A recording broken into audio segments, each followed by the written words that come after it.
What's up? Back with a quick breakdown. Been watching a ton of the New York Liberty, honestly like the top 4 teams. So I'm gonna have a breakdown from each of them coming soon, but wanted to focus on Sabrina Ionescu and not just the 3-point shooting today. Actually, we're not even gonna talk about the 3-point shooting. We're just gonna hit on a quick couple things I've noticed from her game that have evolved, and that is her pick and roll passing, just her passing in general, honestly. Some details in her pick and roll, and then her finishing angles. Those are the 2 things today. Quick 5-minute video. Hope you guys can take something away. Appreciate you tuning in.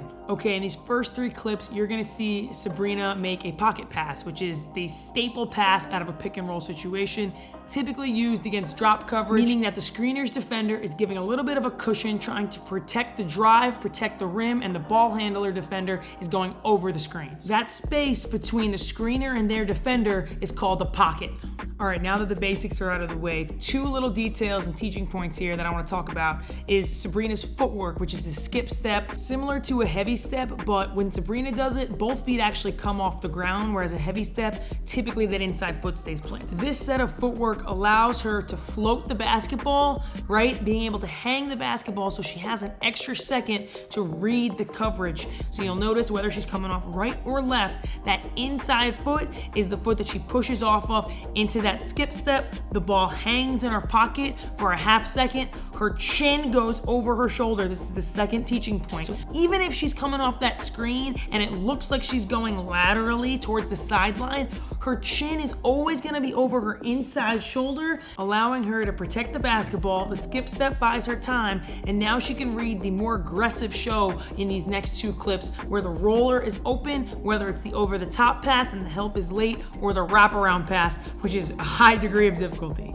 All right, the last thing, but probably the most important thing I wanted to talk about in terms of the improvements to Sabrina's game has been her finishing. And I really believe that she's improved her finishing percentages at the rim so much over the last year, 2 years, honestly since the beginning of her WNBA career, because of her ability to understand and master angles on finishes. So starting with the last 2 clips that you just saw, watch her get her defender's hips open and then maintain that driving line that she's on. So right from where I paused the clip here, imagine there's a straight line going to the basket. Watch her maintain that line and actually step to the inside of it with her right foot on that last step, giving her a great angle for the finish and putting her defender on the other side of the rim in order to avoid the shot blocker.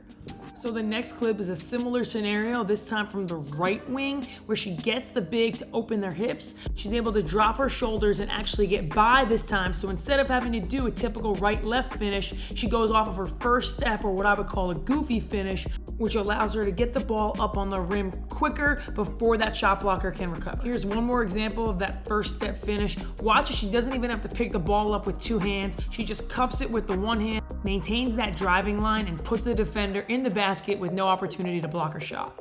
All right, back to a pick and roll finish now. You know that Sabrina Ionescu is one of the best 3-point shooters in the WNBA. You see how far out the screen is, and Kelsey Plum still is choosing to go over the screen, right? That's the scout. No threes, no threes, no threes. This allows Sabrina to be a playmaker downhill in pick and roll situations.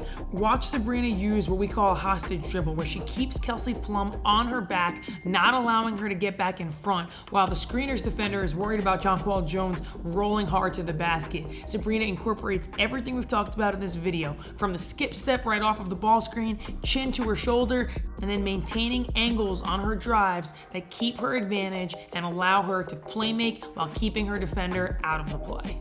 All right, that's all I got for this one. Just some micro details on Sabrina Ionescu's game, something a little bit different than just her shooting threes. She's gotten so much better as a playmaker, getting downhill, finishing at the rim, all of it. So just some things you could probably incorporate into your game. I'll try to be back with some more episodes soon. Thank you for tuning in. I'll see you in the next one.